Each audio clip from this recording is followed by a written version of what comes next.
Es verdad que la juventud, ya desde tiempos de Platón, siempre era la culpable de los males de la sociedad. Pero igual ahora nos está afectando y a los que no sois tan jóvenes, recordad que también lo fuisteis. Por eso, inmersos en este escenario, en el año 2015, es cuando se adopta por los Estados miembros de las Naciones Unidas la Agenda 2030, con 17 ODS, Objetivos de Desarrollo Sostenible, y con 169 metas. Con ello, algunos expertos consideran que se puede cambiar el mundo y sobre todo que los jóvenes podemos ser más resilientes y mejorar. Pero otros expertos consideran que no es suficiente. Además, tengamos en cuenta de que solo quedan 4 años y 6-7 meses para llegar a 2030. Así que doy paso al moderador y presento un poco a la mesa. Hoy nos acompaña Cristina Lázaro Madrid, que es graduada en Magisterio de Primaria por la Universidad de Zaragoza, con mención en Pedagogía Terapéutica. Es estudiante del Máster de Tecnología Aplicada a la Práctica Docente en la Universidad Camilo José Cela. También tenemos a Laura Román Cabañas, que es graduada en Historia, Máster en Gestión del Patrimonio Cultural por la Universidad de Zaragoza, gestora cultural, especializada en la difusión del patrimonio y la mediación cultural. Es educadora, también cultural, y es una persona muy interesante a la que siempre da gusto escuchar. También tenemos a Francisco Javier Cabeza Peribáñez, graduado en Derecho, máster de Abogacía por la Universidad de Zaragoza, colaborador en el Servicio Jurídico de la Universidad de Zaragoza. Nos acompaña Elisa Moreu Carbonell, que es catedrática de Derecho Administrativo en la Universidad de Zaragoza. Ha sido profesora de alguno de nosotros, de los que estamos aquí presentes. Y también nuestro gran y magnífico moderador, que va a llevar a cabo todo este debate, que es Daniel San Agustín, estudiante de Ciencias Políticas en la Universidad Internacional de La Rioja, he acertado, técnico superior en Desarrollo de Aplicaciones Multiplataforma y analista de datos. Así que, ahora sí, un aplauso para ellos.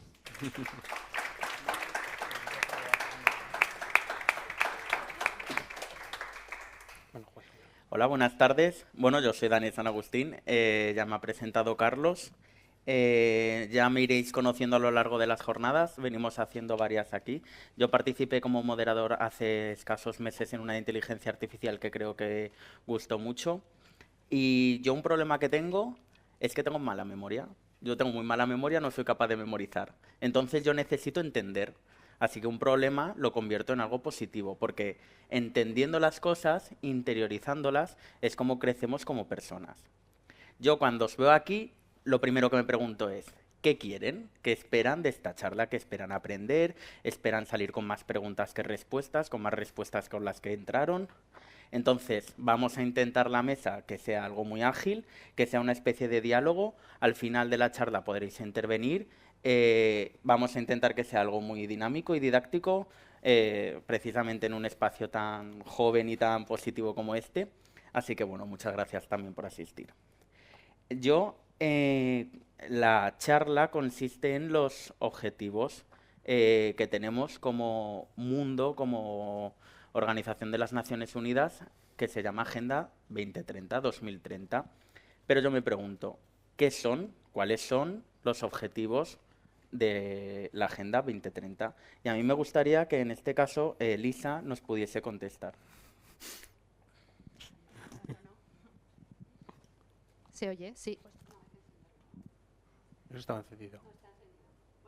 Bien, buenas tardes. En primer lugar, gracias por la invitación. Es un placer estar aquí con todos vosotros.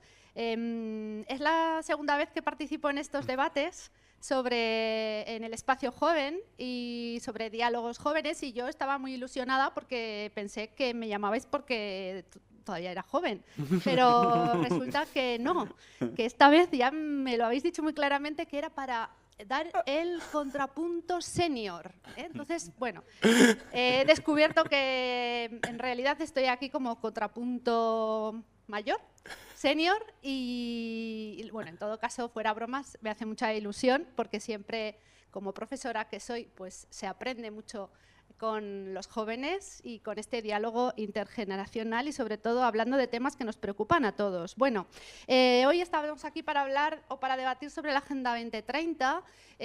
Habéis preguntado qué son esos objetivos de desarrollo sostenible y en realidad lo que es la Agenda 2030 es un pacto, un acuerdo internacional adoptado en el seno de las Naciones Unidas por más de 190 países de todos los colores y de todos los tamaños y de todos los continentes que se pusieron de acuerdo para fijar unos objetivos que determinaran una ruta, un plan de acción para los siguientes años. Esto se adoptó en el año 2015, es decir, hace ya 10 años, más de 10 años. Estamos a las puertas de llegar al año 2030, esto es inminente, y de esos 17 objetivos de desarrollo sostenible, entre los que están pues, erradicar la pobreza, fomentar la desigualdad, el cambio climático, la pérdida de la biodiversidad, la salud pública, la educación, la gobernanza inclusiva, entre otros. Es decir, no es una cuestión exclusivamente ambiental, sino que va más allá. Esos objetivos de desarrollo sostenible pues, se han ido asimilando por los estados dentro de las políticas públicas. Podemos estar meridianamente satisfechos de su cumplimiento y sobre todo de que hayan sido asumidos por los ciudadanos y por las empresas y por las administraciones. Esto no es una cosa solo de gobiernos, pero es verdad que los últimos estudios, los últimos informes no son optimistas 100%, y al parecer actualmente no llegan al 15% los objetivos que se han alcanzado y no se van a, o ya se está asimilando que no se va a poder llegar al 100% de los objetivos en el año 2030. ¿Esto nos permite caer en el pesimismo? No, yo creo que es una buena razón para seguir manejando las políticas públicas en esa dirección. Creo que los consensos globales son importantes y que, a pesar de que los objetivos son ambiciosos, me parece que es un buen plan de acción, y sobre todo ahora, y esto hablaremos después, en el mundo convulso que vivimos, donde la geopolítica ha cambiado muchísimo en los últimos años. No es igual la situación hace 10 años que ahora, y creo que como punto de partida para seguir, creo que siguen estando vigentes estos objetivos.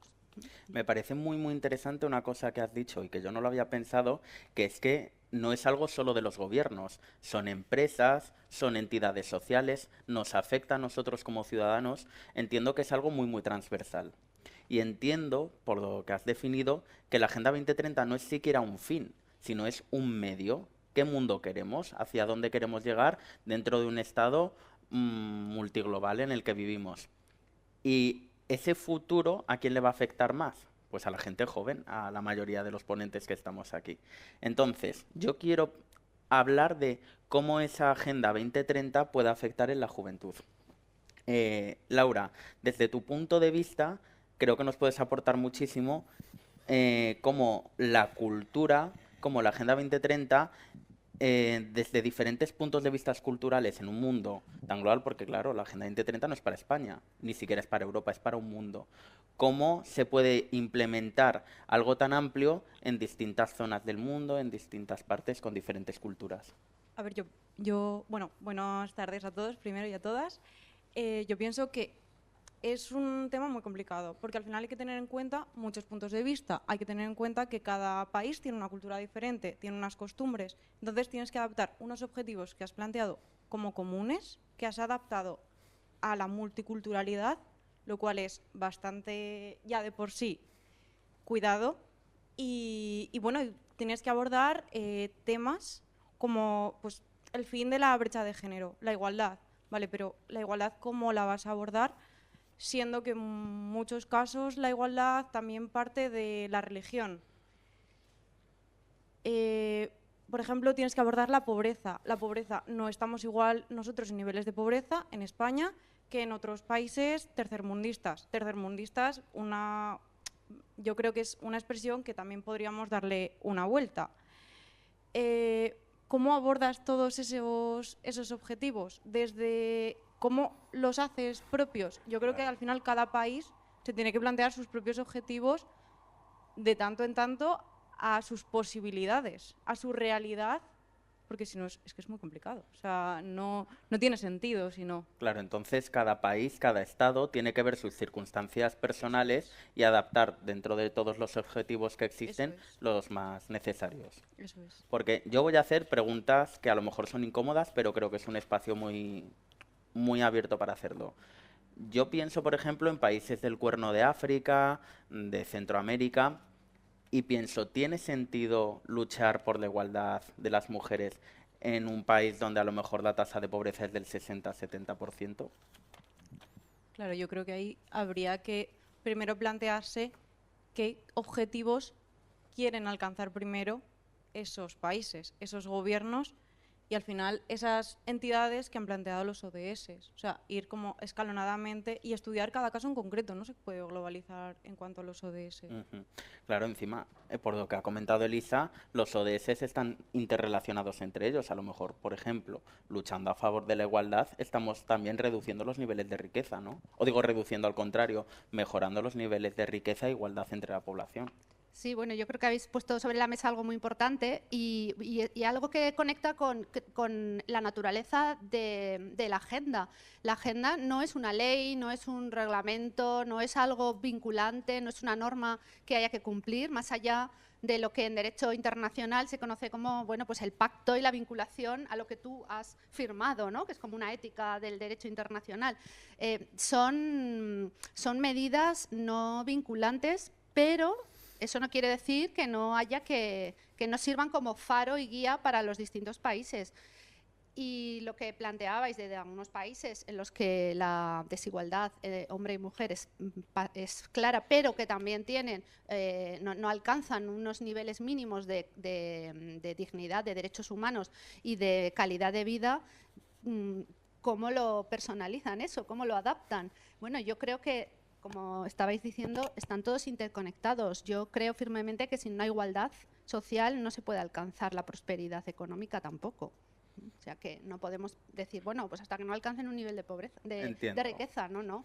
Que es una falacia entonces asegurar que unos sí, otros no, sino que hay que empujar entre todos, ¿no? Entiendo yo. Has mencionado el derecho y has dicho que no es algo vinculante. Vemos hoy en día como el gran actor internacional que sostenía el derecho, que sostenía las instituciones internacionales, que era Estados Unidos, se está desvinculando, se está alejando de todo prácticamente lo que no sea America First, ¿no? El famoso lema de Donald Trump. Francisco, perdón, desde tu punto de vista, en un mundo donde el hueco de liderazgo del derecho se está desdibujando porque ellos mismos quieren, ¿cómo se puede articular para que los países sigan apostando por la Agenda 2030? Bueno, lo primero, muchas gracias, ¿no?, por la presentación, no sé si estás por ahí, y luego también a Arantxa, que también está ante el público, que es la primera que me llamó, ¿no?, para participar en esta mesa redonda. Entonces, pues bueno, lo primero, los agradecimientos, cuanto menos. Bueno, el tema es interesante, se habla de la Agenda 2030 y, como comentábamos, ¿no?, son 17 objetivos que van un poco rápido porque en un principio eran 8 del año 2000 al 2015, no dio tiempo y se pasan a 17 y luego se ven muchas metas. Yo la verdad es que esto me lo había leído en su momento por encima y ahora pues me lo tengo que leer un poco más en profundidad, evidentemente. Yo sí que veo que esto de la Agenda 2030, a mí los objetivos, pues a mí me parecen todos muy maravillosos, la verdad, porque nadie creo que pueda estar en contra de erradicar la pobreza, la igualdad, etcétera. Pero es verdad que tú, cuando lo vas leyendo todo detenidamente y vas yendo a las metas, ves que durante todo el texto se emplean muchos términos baúl, ¿no? Se hará, se decidirá, entonces, al final la concreción yo no la veo en ningún lado. A mí sí que me preocupa, por ejemplo, que creo que se podría haber hecho de alguna forma que esto llevara acarreado alguna política, o sea, una medida concreta, en este caso del organismo internacional, a los países, porque yo creo que a lo mejor hubiera servido de ayuda. ¿Qué sucede aquí, no? Es lo que estáis hablando. Al final son muchísimos países, no es lo mismo la situación que puede tener Uganda que puede tener España. Entonces, claro, hablamos de la distribución de la riqueza, hablamos de la igualdad. A mí me llamó mucho la atención porque sí que estuve investigando en el borrador que en un principio se hizo.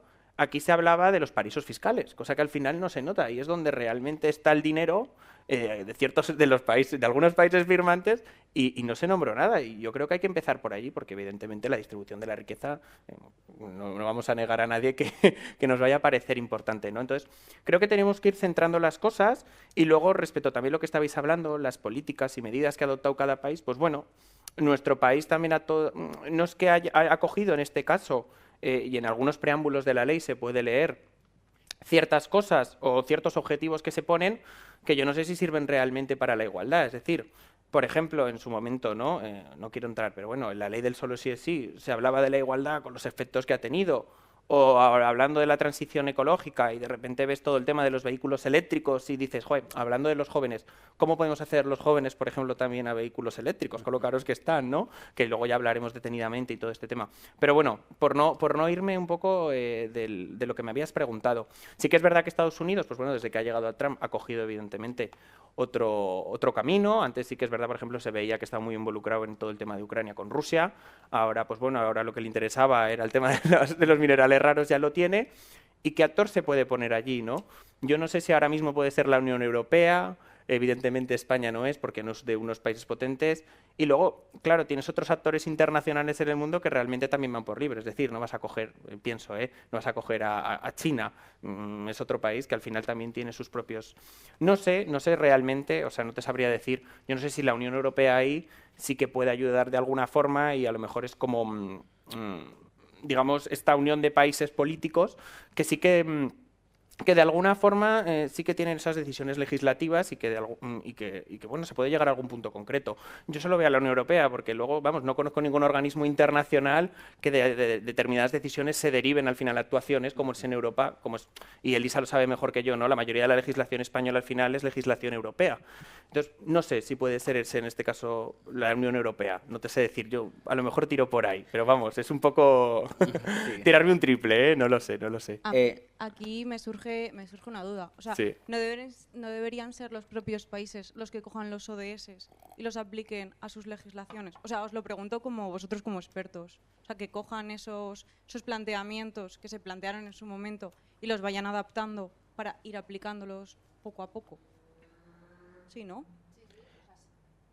Sí, eso es así. Es decir, eso es una hoja de ruta para que los países, que ya es bastante mérito, o sea, yo no creo que que por los términos vagos o ambiguos no haya que desmerecer ni criticar la Agenda 2030. Al revés, se consiguió un consenso internacional gracias a eso.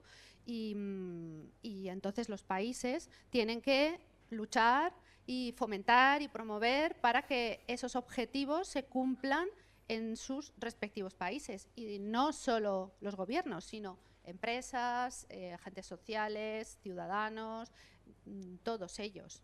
Que en unos se consiga más que en otros, evidentemente, pero creo que tiene muchísimo mérito haber conseguido ese acuerdo global.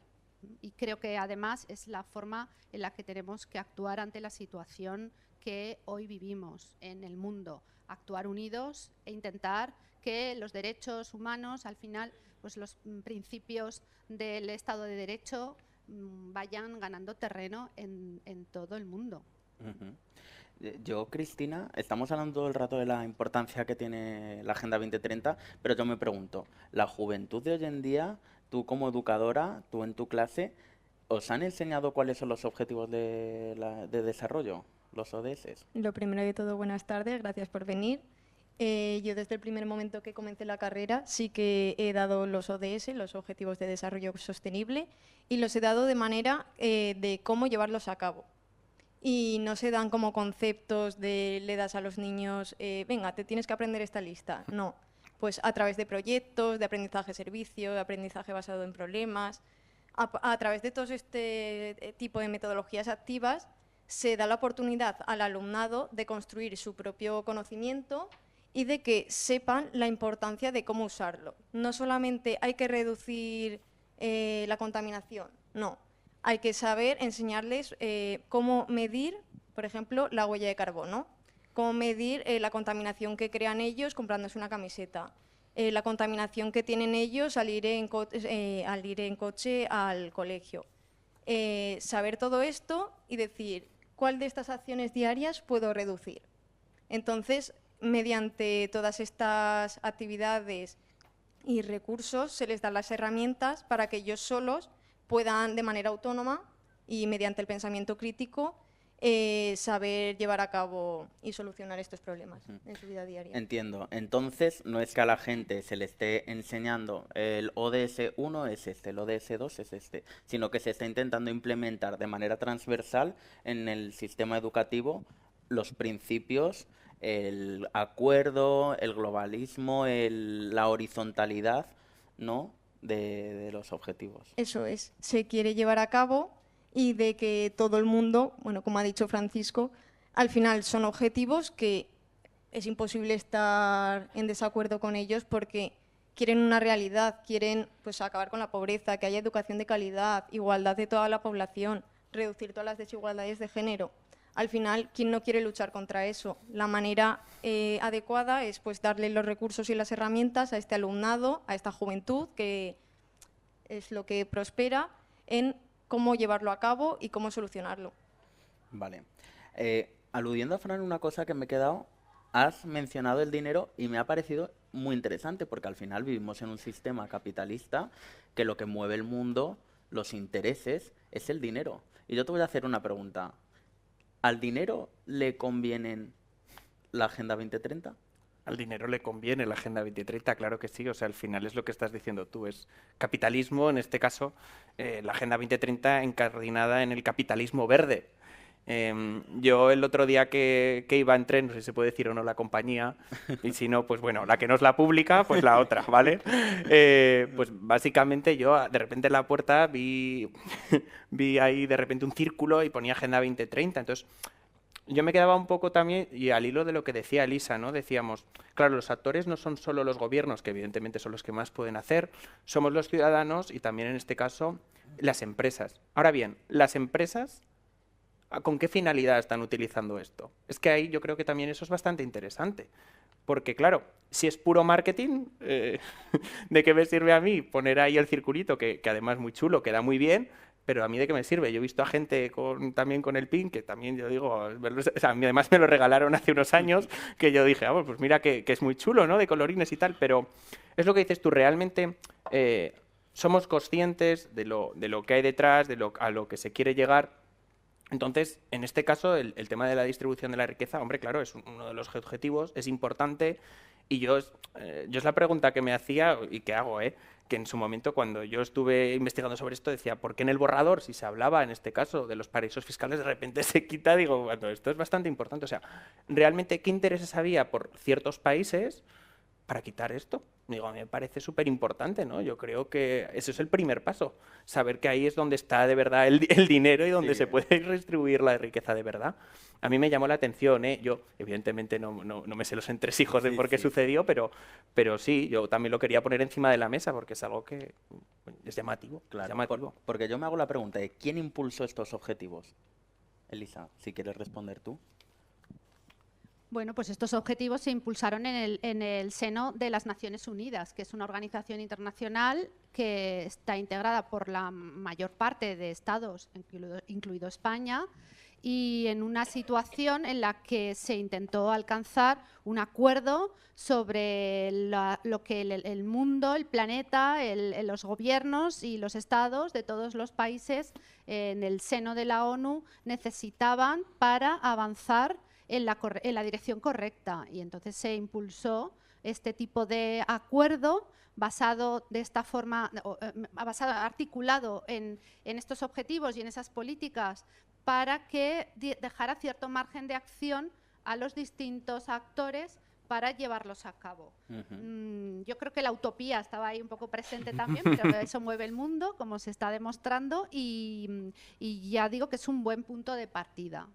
Y fue sorprendente por el acuerdo unánime de todos. Por tanto, cuando ahora se critica la Agenda 2030 desde el punto de vista de algunos partidos extremistas y se acusa de estar muy ideologizada, bueno, pues yo creo que eso no es verdad, que en el seno de la ONU y los que defienden y aplican la Agenda 2030 hay estados y estados de muy diversos colores y claro, no todos están en la misma situación para llevarla a cabo y respetarla y cumplirla y en tan poco plazo. Eso está claro que el plazo no es suficiente, pero hay que seguir por ahí.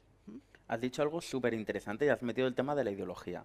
Yo no vamos a debatir aquí porque creo que hoy no es la charla de si la ideología está bien, no está bien, hay que implementarla, no hay que implementarla, pero a mí me gustaría haceros a los demás ponentes esta pregunta. No me gusta mucho preguntar lo mismo a todos, pero me parece una pregunta muy, muy interesante.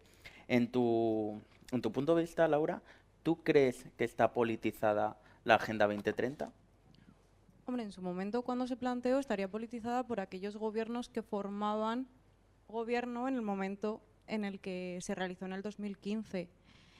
El problema es que, claro, le van sucediendo gobiernos, van sucediendo también problemas, mentalidades, transformaciones, entonces también tenemos que tener en cuenta que igual esas problemáticas que se plantearon y esos pensamientos que en ese momento eran ponderantes y que eran los más importantes, pues igual ahora mismo ya se han ido diluyendo o han ido por otros derroteros. Porque al final, pues bueno, tenemos que tener en cuenta que fue un acuerdo entre gobiernos, entre organizaciones de sociedades civiles, el sector privado y la academia. O sea, se juntó muchísima gente, muchísimas mentes pensantes para llegar a un acuerdo tan importante. Entonces... Yo al final considero que no solamente depende de la ideología, sino de las mentalidades y de las generaciones más que nada. Porque al final, como vemos nosotros la Agenda 2030, como lo pueden ver nuestros abuelos o nuestros padres, no es lo mismo. Entonces, pues como hablando desde la juventud, lo queremos promover y lo vivimos más. Porque Claro. al final va a ser nuestro futuro. Claro, entiendo que a lo mejor desde diferentes generaciones no lo vemos de la misma manera. Y en tu opinión, Francisco, ¿tú crees que está politizada la Agenda 2030? Hombre, a ver, al final, yo lo que creo aquí sobre todo es que lo que se ha desincentivado es un pensamiento que sea crítico. A mí me llama mucho la atención lo que estaba comentando aquí antes la compañera, ¿no? Claro, a los niños no es que se les enseñen como tal, pero se les da acciones o se les da, vamos a decir, consejos para que se cumplan ciertos, en este caso, ciertos objetivos. Entonces, si tú me dices eso, que además, y yo cuando yo me iba del colegio, que ya fue hace años, y esto estaba empezando, me acuerdo que me los empezaron a contar, yo, claro, veía que se elevan estos objetivos a la categoría de taumatúrgicos, ¿no? O sea, al final parece que sean los nuevos principios bíblicos o o vamos a empezar, en vez de no robarás, no matarás, un poco... A ver, no creo que esté súper ideologizada, ¿no? Pero sí que es verdad que yo lo que creo que sobre todo lo que hay que fomentar, no solo en España, en todo el planeta, vaya, es el pensamiento crítico que tenemos, no solo los jóvenes, en los adultos. O sea, es decir, no podemos basarnos en el circulito que hablábamos antes y lo bien que queda ponérselo y tal, sino yo creo que tenemos que ir siempre a la profundidad de las cosas, al conocimiento de las cosas. Y como te decía yo antes, oye, vamos a leernos, en este caso nos ha tocado a todos, ¿no?, los 169 metas, los 17 objetivos, que decía el borrador, lo que te decía antes, me llamaba la atención el por qué quitas lo de los paraísos fiscales. Entonces, yo lo que creo que falta mucho es pensamiento crítico, es lo que yo considero. Pensamiento crítico. Pensamiento crítico y sobre todo aquí por parte de los jóvenes. O sea, los jóvenes es verdad que el pensamiento crítico cada vez se ve que pasamos un poco, ¿no? La gran mayoría, ¿no? No nos da curiosidad las cosas, lo cual llama mucho la atención y esa curiosidad es la que te hace investigar y tomas acción y al final llegas a un resultado tú por ti mismo, ¿no? Pero es lo que yo creo, el pensamiento crítico. Y ahí es donde pondría el foco, que seguro que aquí lo puedes decir mejor, pero es donde creo que falta mucho. Eso es lo que se quiere fomentar a través de la educación, más que nada porque nosotros también hemos vivido, todos nosotros, o prácticamente todos, una metodología muy tradicional basada en la memorización de los conceptos y en la que nuestra mente creativa no valía en ese momento. Simplemente tienes que estudiarte esto, tienes que hacer un examen y si te sales un poco de los objetivos Sí. y todo, y los criterios, ya está mal. Entonces, lo que se quiere fomentar a través de las metodologías activas, que el alumno sea, pues eso, el que crea el conocimiento, el pensamiento crítico, la creatividad, pero claro, todo eso también ahora se está limitando mucho pues con la inteligencia artificial, que está produciendo que ese pensamiento que se estaba intentando potenciar ahora se esté reduciendo por cada vez que tengas una duda, lo buscas y te dan la respuesta. No da a esa posibilidad de voy a pensar un momento a ver qué tengo que hacer. No, directamente lo haces. Entonces, desde la educación también, a través de la programación, se quiere impulsar mucho pues, ese pensamiento crítico, computacional, en el que sepamos desarrollar nuestros problemas. Y sí, se está viendo mucho, en plan, mayor concentración, mayor atención. Y creo que eso mucha gente no lo sabe, pero es muy importante el saber no solo utilizar las aplicaciones, sino crearlas para no ser usuarios pasivos de la tecnología. Has tocado muchísimos temas interesantes, pero a mí, no es por retrotraernos a la anterior charla, me ha parecido muy curioso el tema de la inteligencia artificial. Todo el rato los objetivos decimos que es un medio, una agenda, un fin, ¿no? Es algo totalmente horizontal, lo volvemos a repetir, algo que rompe los esquemas.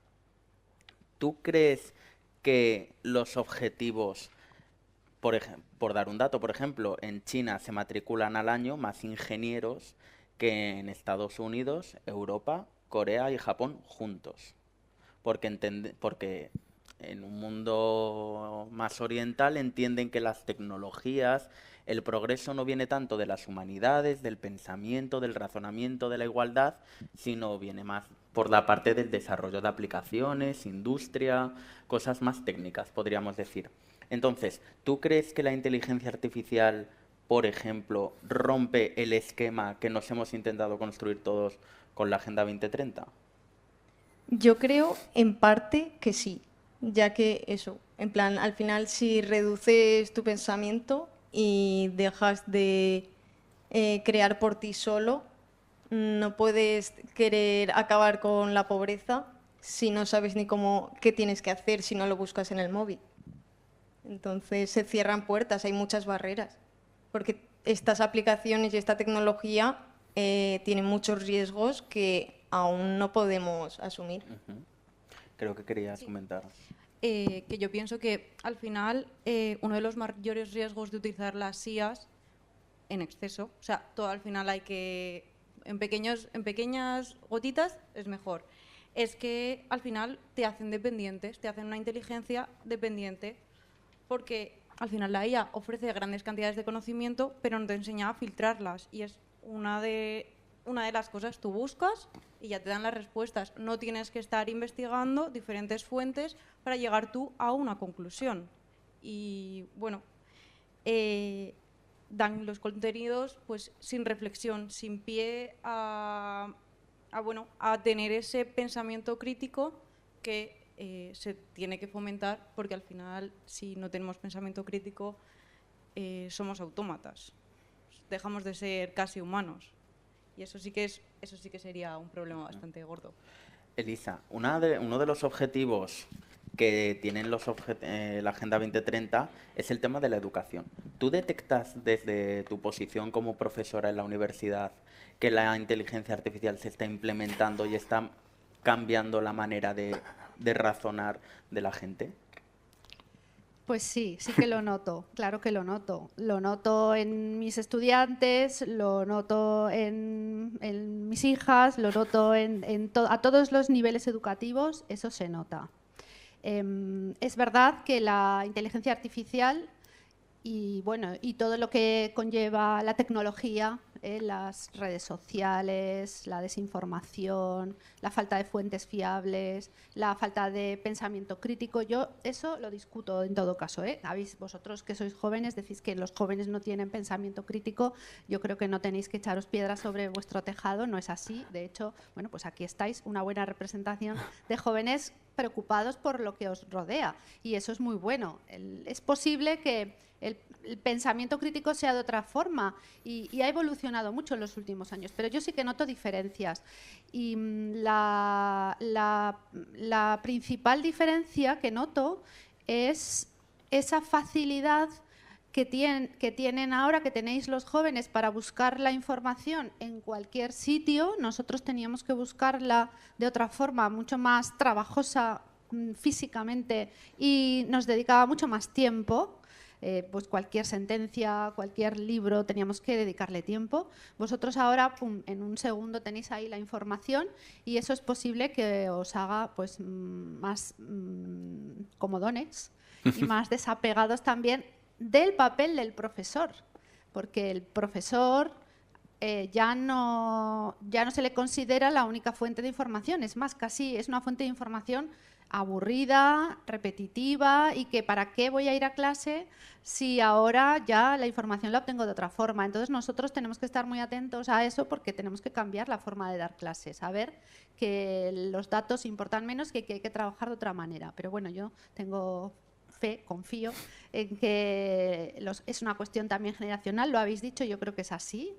Tanto la Agenda 2030 como la inteligencia artificial, bueno, se notan ahí las generaciones, un salto común, aunque yo creo que hay algo que nos une siempre y es pues los derechos humanos, el Estado de Derecho, la preocupación en Europa, por cierto, el 9 de mayo es el Día de Europa, pasado mañana, y creo que Europa merece un papel protagonista en todas estas acciones y bueno, yo tengo confianza en esta generación, a pesar de que puedo criticar también por las diferencias que encuentro con la mía, pero eso es natural, os pasará a vosotros también cuando lleguéis dentro de 20 o 30 años.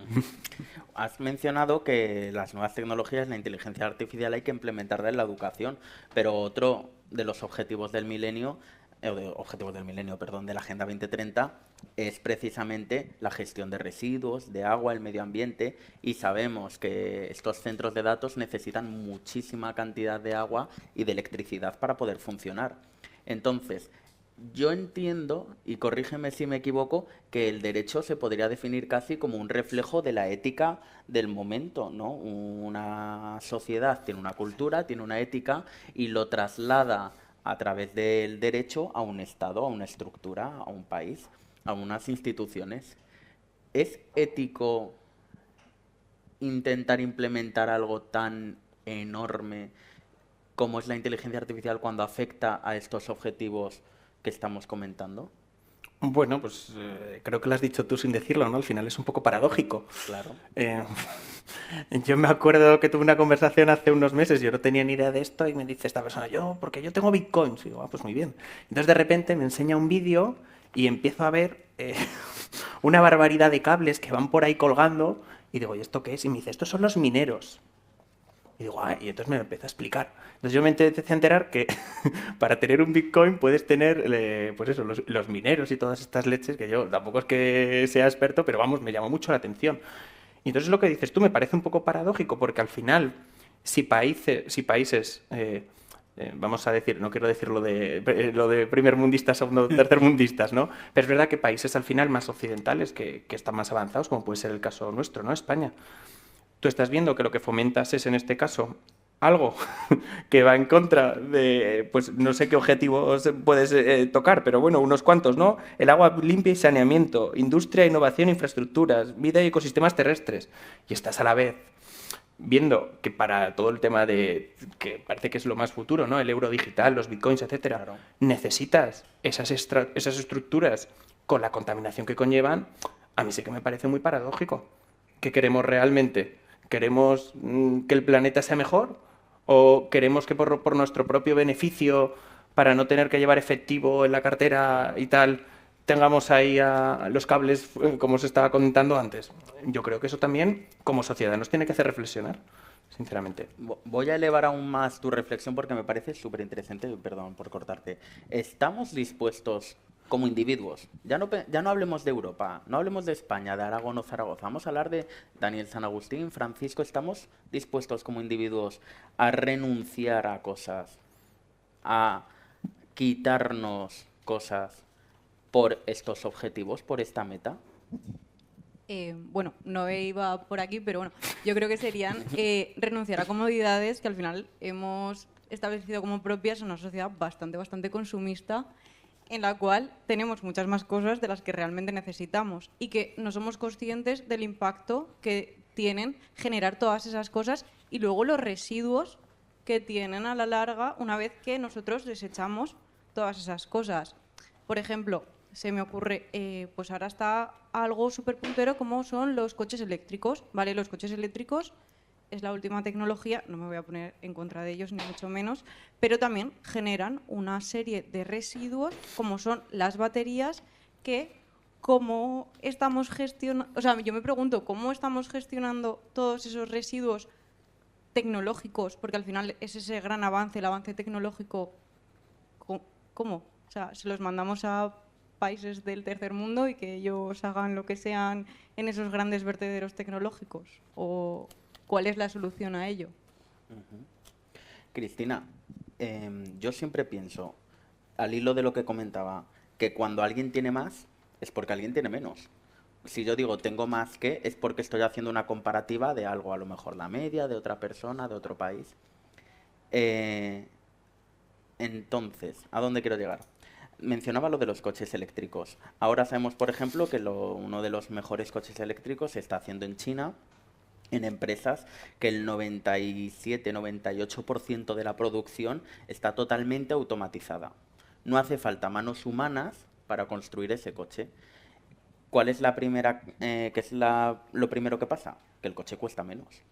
Porque donde más gasta la empresa es en los salarios de los empleados. ¿Estaríamos dispuestos a comprar, por ejemplo, coches más caros que se hagan en España? Por ponerte un ejemplo. Eso es algo muy polémico que podemos adaptar a muchas otras cosas como comprar en Shein, comprar en Amazon, comprar en AliExpress. Al final todos hay mucha diferencia de salarios y al final el que más poder económico tiene puede permitirse comprarse ese tipo de coches que está producido pues, por manos, en plan, por personas físicas, humanas, pero al final gente con un salario reducido, pues en vez de comprarse una camiseta por 30 euros en una tienda física, pues prefiere comprarse 5 camisetas por 30 euros en una tienda online. Al final, este consumo va asociado al presupuesto y salario de cada persona, aunque contamine más, pero al final también tú tienes que poder alimentarte, poder seguir viviendo tu vida. Yo aquí me planteo una duda y es, si tienes el mismo presupuesto, pero comprarte esta camiseta es más ético porque la han fabricado en España, porque tiene algodones reciclados, etc., que comprarte 5 camisetas, por ejemplo, que bueno, pues han sido hechas en Vietnam con salarios Totalmente precarizados. Totalmente precarizados y tal. Claro, al final es lo que tú quieres llevar, es esa necesidad, ¿no? Un poco de consumo, de querer tener más, de querer aparentar más, ¿no? Entonces, por un lado, yo estoy entendiendo por lo que vamos hablando en la mesa que queremos que haya menos pobreza, que haya mejor medio ambiente, que suban los salarios, pero por otro lado, nuestra cultura, nuestro modo de entender la vida cada vez es más rápido, con la inteligencia artificial, cada vez es más consumista. Y por un lado tenemos eso y por otro lado otro. ¿Somos hipócritas? Nos lo tenemos que preguntar. ¿Y somos hipócritas en España, en Europa? ¿Occidente es hipócrita entero? Vale, bueno, pues yo pienso que al final también está un poco dentro de nuestra cultura, dentro de nuestra sociedad, el querer aparentar, eso nos encanta. O sea, el querer intentar ser más de lo que igual podemos llegar a aportar. Bueno, quieres más de lo que puedes tener, siempre es así, es como esa meta que nos han integrado, en vez de vivir, pues bueno, de manera más justa, podría decirse, más equitativa a nuestras posibilidades o incluso, bueno, más ecológica también. ¿Tú crees, Francisco, que vivimos en una sociedad demasiado hiperconsumista? Demasiado. Te lo decía antes, ¿no? Y por eso del pensamiento crítico un poco, aunque sé que la palabra a lo mejor no es la acertada, ¿no? Es un poco, otra vez, paradójico. O sea, es decir, porque yo sí que veo mucha gente joven con todo el tema de vamos a intentar, pues eso, reducir la huella de carbono, pues vamos a reciclar, vamos a intentar que evidentemente todo sea mejor para el mundo, pero luego a su vez tú coges, te metes en Amazon, y eso, claro, hasta que la persona te lo trae a la puerta, los gases que se habrán venido, yo qué sé, si compras, yo voy a poner una camiseta, una linterna, si te ha venido de Alemania o de Australia o de China, pues claro, te tiene que venir el avión lo habrá dejado en un centro logístico, del centro logístico habrá cogido un coche, ese coche habrá venido hasta Zaragoza, el señor de la puerta. ¿Qué es lo bueno? Pues que damos empleo, ¿no? En toda esa situación, todo sea... Pero claro, sí que es verdad que a veces yo lo que veo sobre todo es... con los productos locales, a mí eso sí que, por ejemplo, me llama mucho la atención, ¿no? Estabais hablando antes de los pantalones, o no sé qué hablabais, de las camisetas españolas o tal. Yo, por ejemplo, sí que tengo muchos productos españoles de ropa y sí que puedo decir a su vez que valen mucho más dinero que yo comprarme un pantalón en cualquier tienda de ropa que pueda haber aquí por Independencia. Entonces, claro, si te lo puedes permitir, pues bien, pero si no te lo puedes permitir, ¿a qué tiras? Pues al final a tiendas más low cost en las que tú puedas consumir. Entonces, claro, ¿somos hiperconsumistas? Sí, queremos, o todos queremos evidentemente reducir la huella de carbono y que todo el planeta mejore, sí, pero ¿dónde está, vamos a decir, esa autoevaluación para ser conscientes de lo que realmente con tus actos tú estás haciendo? A mí me llama mucho la atención a veces, por ejemplo, sobre todo cuando vas al supermercado. A mí eso sí que me llama más que con la ropa, a lo mejor, que dices, me cachis 10. Tienes a un tío que te está plantando, yo qué sé, sandías, melones, aguacates, a lo mejor no tantos, ¿vale? O cualquier otro producto que te venga ahora de frutería y estás comprando los kiwis que te vienen de no sé dónde. O que dices, vamos a ver, pero ¿cómo es que las naranjas? Mira, aquí es el ejemplo, sí que es bueno. ¿Cómo es que las naranjas son de Marruecos cuando tienes la mayoría de la huerta valenciana, incluso un poco la murciana, te está poniendo naranjas? Que dices, ostras, te llama mucho la atención. Entonces, creo que sí que tenemos que ser, otra vez, lo reitero, creo que sí que tenemos que ser críticos con ese hiperconsumismo que nosotros mismos, al final, y lo estábamos comentando, ¿no? No es por necesidad, o sea, es más por aparentar que por necesidad. Entonces sí, la respuesta es sí, somos muy hiperconsumistas y tenemos que ser conscientes de ese hiperconsumismo lo que está llevando. Has mencionado una cosa que es el tema de lo local. Y a mí me ha venido a la mente un dicho que hay que es, yo quiero un móvil, pero no quiero la mina en la puerta de mi casa. ¿Por qué lo digo? Claro, lo digo porque, por ejemplo, se sabe que en Extremadura hay un yacimiento muy importante de tierras raras. Sí. Tierras que nos servirían, por ejemplo, para depender menos económicamente de otros países que a lo mejor pues no nos interesa depender de ellos. Pero esa tierra rara que está impulsando Europa también va en contra de los objetivos de la Agenda 2030. Entonces, otra vez vuelvo a insistir, ¿somos hipócritas? Bueno, realmente el mundo es muy paradójico, muy loco. Yo creo que estamos todos un poco desquiciados, es verdad, porque la globalización nos lleva por unos derroteros, la globalización que es positiva económicamente, etcétera, nos lleva a una situación muy contradictoria en nuestros hábitos personales y una lucha constante entre mantenernos solidarios y menos consumistas, pero a la vez que todo nos lleva a la rapidez, a pedir con un botón, a comprar por internet, etcétera, y eso es así. Pero bueno, son paradojas de todas las civilizaciones, lo que pasa es que ahora muy aceleradas. Y bueno, otra contradicción, otra paradoja de la propia política europea es la que tiene respecto de la minería y en concreto de las tierras raras y demás recursos energéticos, porque ahora recientemente Europa ha sacado una estrategia para potenciar la minería estratégica, entre la que están todas las tierras raras, y se va a, no digo obligar, pero casi a los estados a poner la alfombra roja para que esas explotaciones sigan adelante. Has puesto el ejemplo extremeño, es una mina de litio que está además en la ciudad de Cáceres, a 1 kilómetro del casco urbano, o sea que eso plantea problemas ecológicos y problemas paisajísticos y problemas sociales. Nadie quiere la mina al lado, como nadie quiere la central nuclear al lado, ahora que se habla tanto después del apagón, de si la culpa es de las renovables, ahora de la energía nuclear, nadie la queremos al lado. Eso es una paradoja que ha existido siempre, nadie queremos los problemas al lado. Pero yo lo veo contradictorio, igual que veo contradictorio que, por ejemplo, un país como Alemania, motor de la Unión Europea, siga, a pesar del objetivo de la descarbonización, que en España estamos muy avanzados, pero en otros países no, todavía un porcentaje muy alto de la energía en Alemania depende del carbón y está ampliando una mina que está destrozando toda una zona entera de Alemania con una mina de carbón, cuando aquí hemos cerrado todas las minas.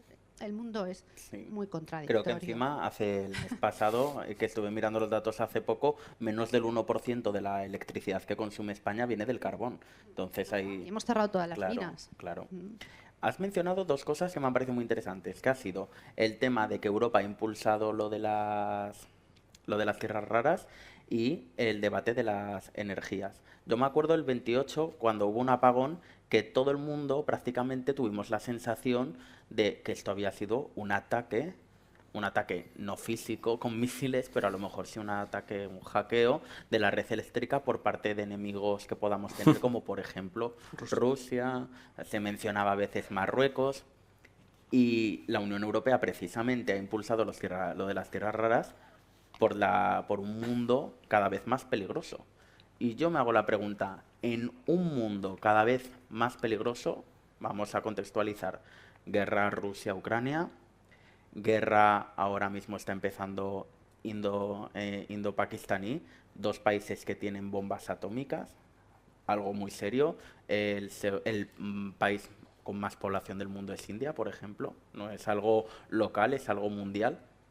¿Siguen teniendo sentido estos objetivos que hemos dicho que pueden ser un poco difusos, a lo mejor para poder adaptarlos, que no son concretos? ¿Siguen teniendo vigencia en un mundo tan peligroso como el que estamos viviendo últimamente? Pues es otra paradoja más. O sea, es decir, al final los miembros natos, ¿no?, de la ONU, en este caso China, Estados Unidos, Rusia, etcétera, al final son los que más gases emiten aquí a la atmósfera y no ha pasado nada. Es otra paradoja de decir, vamos a ver, si aquí el objetivo pone reducir la contaminación, yo no lo veo por ningún lado, ¿no? Claro, tenemos que ver estas contaminaciones que antes hablaba Lisa, ¿no?, de las energías verdes, que es verdad que en España pues bueno, se está llevando ahora mucho todo el tema de las nucleares, que bueno, no vamos a entrar por el tema del apagón, a ver qué ha pasado, pero al final pues es verdad que nos auxilió Francia en nuestro caso desde arriba, concretamente con energía nuclear. Entonces al final también tenemos que ser un poco conscientes. Es lo que te decía antes, o sea, es continuamente, a mí de verdad, y es verdad lo que dice Lisa, o sea, al final vives tan rápido que no te da tiempo ni a pensarlo. Te das cuenta que vives en un mundo todo el rato paradójico. O sea, vamos a ver. Y esta gente ahora lo importante es, en este caso, aumentar el presupuesto en defensa. ¿Por qué? Pues por si acaso viene algo, esperemos que no, ¿no? Entonces, no te sé decir, la verdad. A mí me llama, sobre todo lo que te decía a mí, sobre todo me llama muchísimo la atención, que estos países, los que en un principio que yo creo que tendrían, llamaremosles punteros, no han cogido la bandera. Al final la han dejado aquí al resto. Yo me acuerdo la primera vez que yo fui a África, me acuerdo que a mí me llamaba todo mucho la atención. Porque yo, pues a eso veías otro mundo. Pues claro, la gente por la calle, coches muy antiguos, sobre todo, todo muy, muy, muy, muy, muy verde. Decías, pero claro, aquí está la miseria. Es lo que decíais vosotros, ¿no? O sea, yo no quiero al final la central nuclear al lado de casa, es comprensible. Pero la pregunta aquí sería, ¿qué mundo queremos, no? Porque sí, aquí vivimos muy tranquilos, enciendes la luz, bueno, el otro día no, pero ¿qué pasa por el resto del mundo, no? También es una pregunta que yo creo que hay que hacerse y yo creo que en una sociedad occidental donde nosotros tenemos de todo, creo que tiene que ser la gran pregunta. Bueno. Vale. Al hilo de lo que has dicho tú, Fran, que no nos damos cuenta de lo frágiles que somos. Totalmente. Somos una sociedad dependiente de la energía y que si nos falta la energía no tenemos absolutamente nada. No tenemos dinero, no podemos pagar, ni coches, no algunos. podemos circular, no podemos hacer nada como se ha visto en el apagón. Y eso es muy frágil. Es un punto débil que deberíamos reconsiderar. Pero y por otro lado, en cuanto a las paradojas, a mí me resulta bastante clarificador que una democracia que ha sido un ejemplo para todos los países del mundo, como es la estadounidense, ahora esté también tan frágil y con una situación de mucho peligro, y que precisamente sea Donald Trump y su gobierno el que esté desprestigiando la Agenda 2030, el que esté encargándose de criticarla y decir que no sirve para nada, con que yo creo que por la pregunta que planteabais, bueno, ya no digo solo la Agenda 2030, sino planes de acción, hojas de ruta a nivel de consenso internacional como este, creo que son importantes.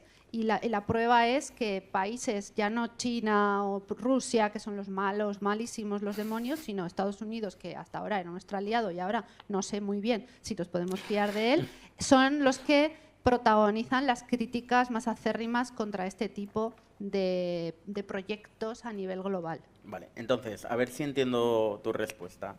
Tú afirmas que no solo debemos apostar más por la Agenda 2030, sino que al apostar por ella estamos alejando la guerra, los conflictos y el mal que está viniendo en el mundo.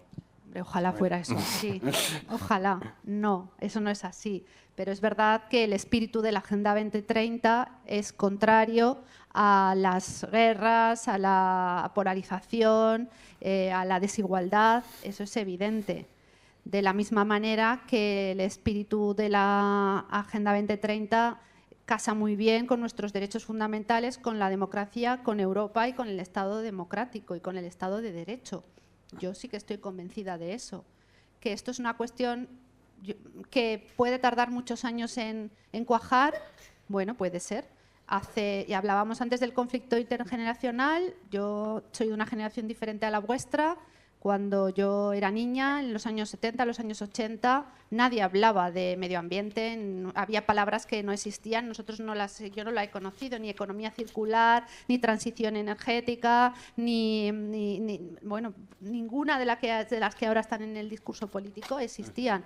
Reciclaje, yo recuerdo la primera vez que fui a vivir a Alemania, hace 20 años, que allí entonces ya reciclaban y a mí eso me llamaba mucho la atención y sin embargo hemos aprendido y eso ha cuajado y hoy es algo que hemos asumido. Los cambios van muy lentos. Yo tengo confianza en que el mundo puede ser un lugar mejor con estos principios, pero siempre los seres humanos pues somos así y al final nos gusta guerrear, nos gusta llegar a conflictos con otros, eso es inevitable y creo que desgraciadamente es inevitable. Cristina, ¿tú opinas que es inevitable la guerra cuando encima hemos avanzado en los últimos años en la Agenda 2030? Si la gente fuera como tiene que ser y aplicáramos todo lo que nos enseñan, no. O sea, hay que tomar las cosas pues con la palabra, como se dice siempre, y acuerdos que actualmente hay mucho dinero, muchos países tienen mucho dinero y al final siempre quieren más y más. Y lo que hay que conseguir es el equilibrio que comentaba Francisco al principio para poder conseguir cosas.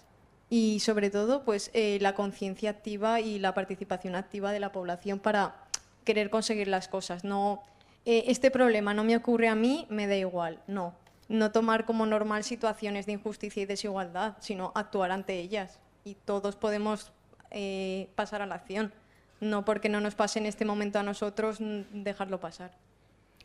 Laura, ¿cómo crees? Bueno, ¿estás de acuerdo con Cristina? Sí, sí, sí. Vale, porque si estás de acuerdo, ¿cómo crees que se puede implementar esa cultura del acuerdo, del diálogo, del respeto desde la juventud y desde espacios como este donde hoy estamos y exportarlos fuera de estas paredes? Es una pregunta, la verdad es que Muy difícil, Es complicada. Y Muy encima te pido complicada. brevedad porque ahora voy a pedir preguntas. Dejo la palabra, me voy a pensar un poco. Me voy a pensar un poco porque la verdad es que es una respuesta bastante Yo creo que, compleja. yo por ejemplo, se me ocurre que por el simple hecho de estar hoy aquí hablando de este tema, ya estamos creando esa cultura del diálogo, de la escucha activa, del respeto, ¿no? Claro, al final sería un poco entrar siempre a la reflexión, al pensamiento. A lo que Francisco comentaba de la crítica Eso es. ¿no? Incluso que desde la educación ya se fomente ese constante diálogo antes de llegar a las manos. Siempre se dice. El problema es que también entran factores, bueno, políticos, una vez más, y geoestratégicos que hacen que, pues bueno, los países quieran más y más y muchas veces entremos en conflicto y que nos afecten igual conflictos que nos afectan conflictos que no son nuestros, pero que al final son nuestros de manera indirecta. Entonces, siempre nos acaban afectando al final todo porque somos un mundo globalizado. Hemos tocado un montón de temas, hemos hablado de tecnología, juventud, educación, cultura, economía, transición energética, tanto que podríamos llenar un folio solo con términos interesantes que hemos hablado. Pero a mí me gustaría saber si el público tiene alguna pregunta, tiene alguna reflexión que quiera comentarnos y que se la podamos contestar. ¿Algunos le apetece hablar? ¿Aportar algún comentario? ¿No? sea, es que lo hemos hecho muy bien, seguro. Sí, sí. ¿Qué os parece la Agenda 2030, así en general? ¿Os parece buena? ¿Os parece mala? ¿Podéis asentir? ¿Creéis que es útil? Sí, vemos gente que está sintiendo. Ana.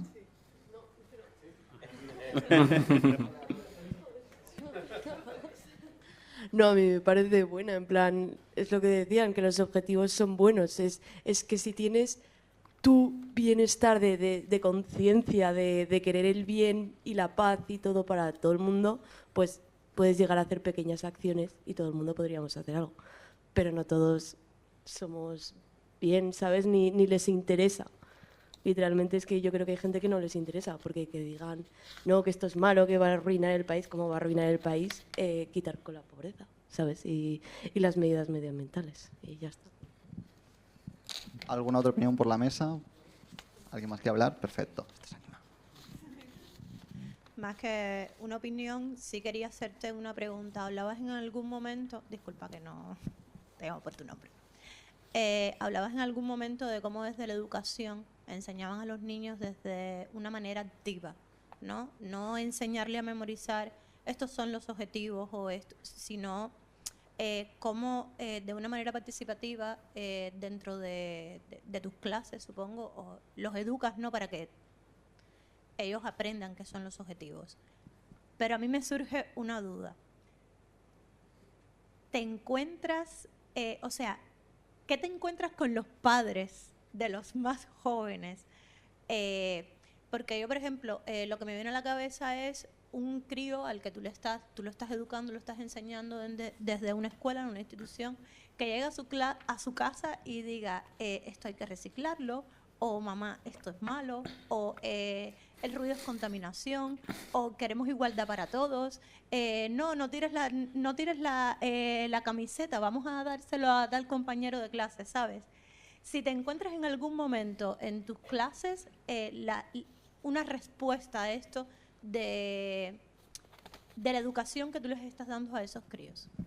Pues es algo difícil, pero que sí que ocurre, porque al final los jóvenes tienen ese poder de influenciar tanto a las generaciones pasadas, a sus padres, a sus abuelos, como a las futuras. Al final, un niño que ha aprendido eso, luego cuando él sea padre, va a poder enseñarlo.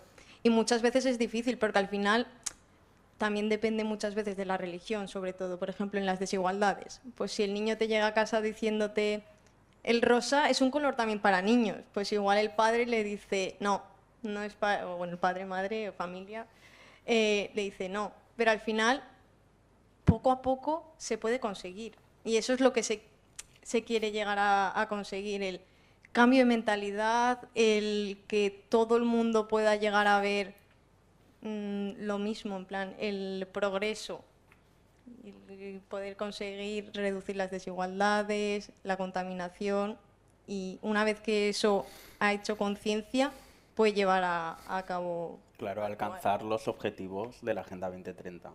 Luego Francisco Javier ha comentado una cosa de una compañía de trenes cuyo nombre no ha mencionado. Aunque por si acaso. Por el logo creo que cuál puede ser. Gratis. Y es que estamos viendo mucho lo que son los ODS en muchas empresas, instituciones, gobiernos. ¿Creéis que es postureo? ¿Creéis que realmente les gustan las iniciativas? No sé, podéis asentir. Ya que no queréis contestar, podéis asentir. ¿Creéis que es postureo?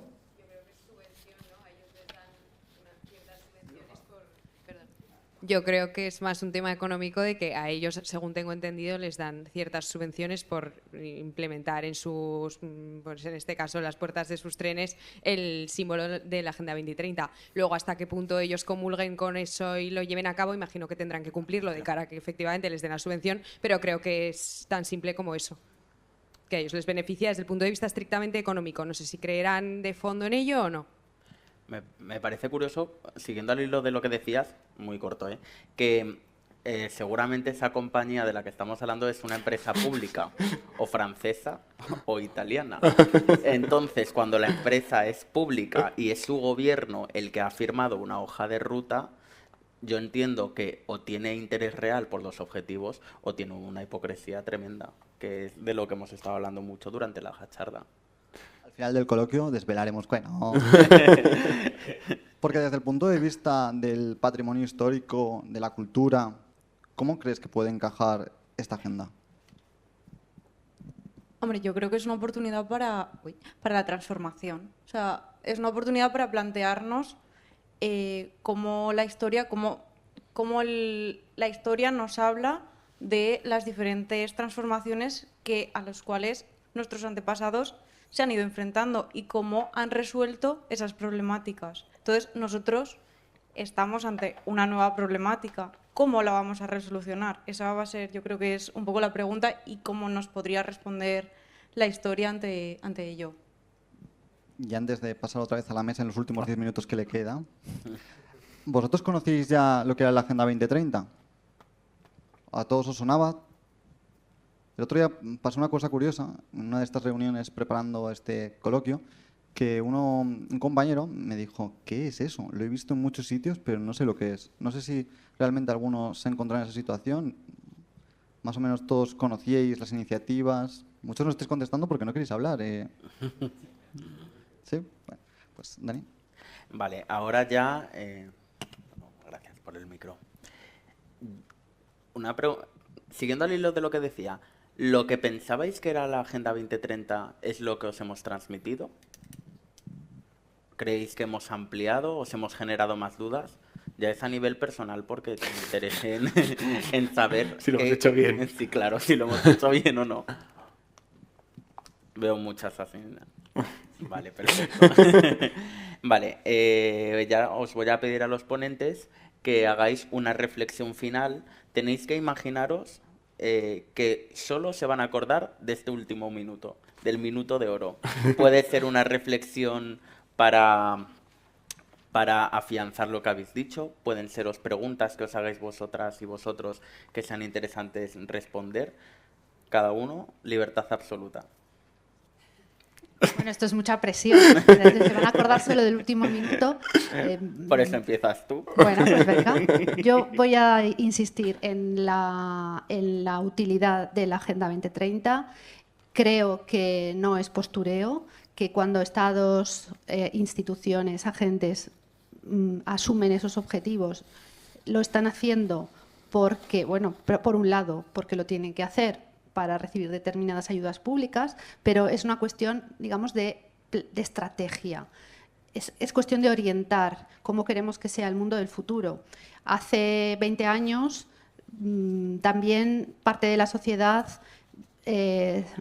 criticaba y se reía de medidas de discriminación positiva, por ejemplo, en el ámbito de las empresas y en el ámbito de las administraciones para conseguir paridad entre hombre y mujer en los ámbitos de poder, y se decía, bueno, es que las mujeres tienen que entrar por su inteligencia, no por la cuota. Y yo siempre he dicho, bueno, la verdadera igualdad será cuando las mujeres tontas estén también en los ámbitos de poder y no solo los hombres tontos, a los que han llegado siempre a los ámbitos más altos de poder. Todos igual, en la tontería y en la inteligencia. Y de la misma manera que en el ámbito de la contratación se habla también de contratación estratégica y de orientar a las empresas a que inviertan en políticas sociales, que contraten a personas con discapacidad, y eso se hace obligándolas a cumplir determinados objetivos en los pliegos. También a las empresas, a los agentes sociales y a los particulares se nos puede orientar obligándonos a cumplirlos. Por tanto, creo que este pacto no hay que tomárselo a risa, que es algo bastante serio, que puede conseguir un cambio social, lo cual no quita que podamos ser ahora entre miedosos y escépticos y críticos y conscientes de estas paradojas que supone, pero eso es el pensamiento crítico también. Francisco, si quieres continuar tú.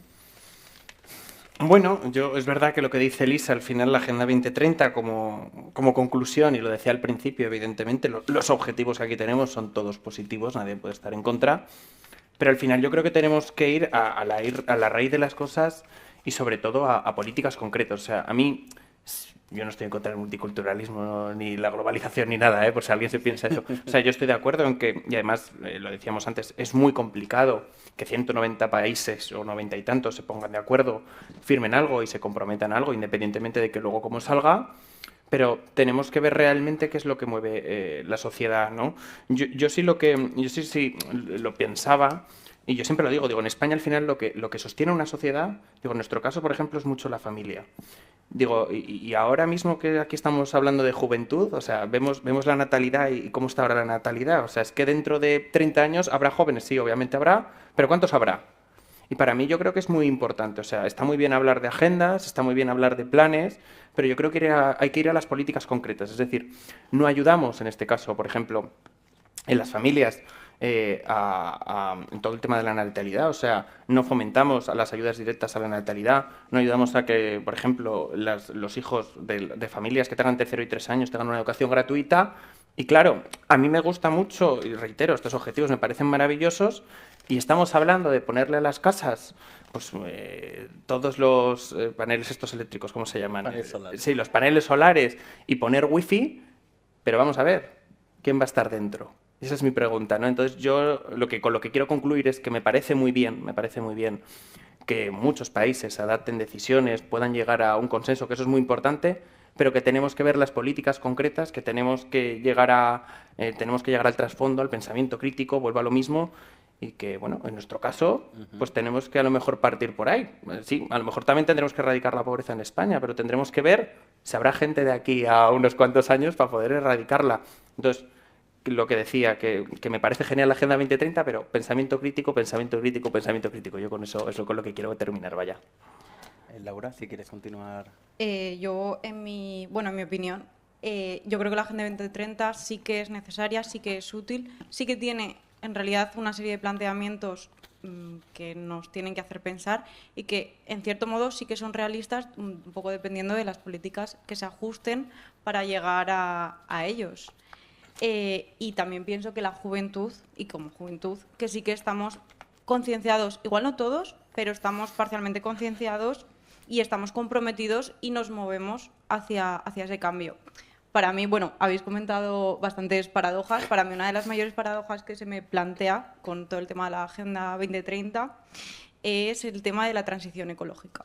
En plan, me refiero a paneles solares, aerogeneradores y tal, tienen un impacto en la naturaleza que, bueno, está muy bien porque al final es una transición ecológica y conseguimos energías renovables, pero nos estamos cargando también parte del medio ambiente y parte de la biodiversidad en esos sitios donde los estamos implantando. Es un poco paradójico. O sea, no busco una respuesta, la verdad es que tampoco creo que haya una respuesta concreta, sino que cada uno tendrá un poco su balanza de qué importa más, pero también tenemos que tenerlo en cuenta si queremos al final un planeta.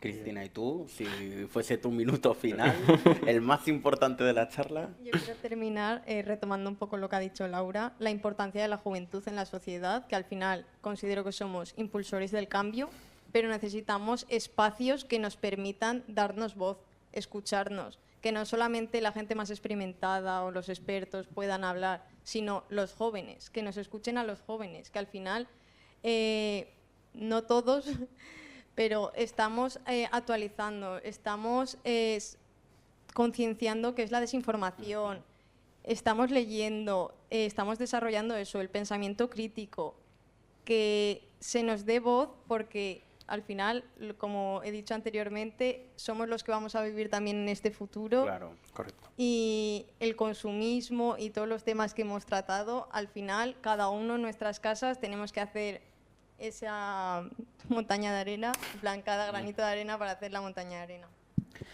arena. Yo, por terminar, después de escucharos, he aprendido muchísimo, me ha parecido muy, muy interesante. Me gustaría reivindicar esa ruptura que pretende la Agenda 2030 de un mundo vertical más que, menos que, sino intentar hacer una sociedad, un mundo más horizontal, donde no sea tanto uno es más que otro, sino tomamos papeles y roles distintos. Y me gustaría reivindicar nuestro papel no solo como gente joven, sino como individuos. No nos tenemos que quedar solo en que la empresa del tren, que nadie quiere nombrar, tiene el logo de la Agenda 2030, sino que nosotros, individualmente, en nuestras casas, en nuestros trabajos, en nuestra vida personal, somos parte activa de hacia dónde queremos ir, en qué mundo queremos vivir, ¿no? Muchísimas gracias. Va a cerrar otra vez Carlos. Y de verdad, muchísimas gracias por haber venido. Nos lo habéis hecho muy, muy, muy fácil. Con público como vosotros, vamos, estaríamos haciendo todos los días una charla de este tipo. Así que muchísimas gracias.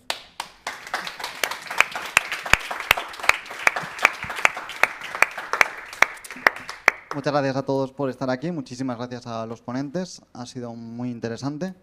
No sé si esto es un espacio, como siempre, de reflexión, de diálogo. Espero que de aquí salgáis con otras ideas, con otra perspectiva. Por lo pronto, nada, comentaros que esto es la Fundación Manuel Jiménez Abad, es el área joven, una fundación que es del Parlamento, es de las Cortes y que es de todos. Y en donde todos tenemos espacio, donde todos tenemos voz. Y si estáis interesados, tenemos muchísimas actividades de todo tipo. Así que si queréis, os animamos a que os descarguéis nuestra aplicación, Fundación Manuel Jiménez Abad, creo que es FMGA en la App Store o en la aplicación que corresponda, de Android y de Apple.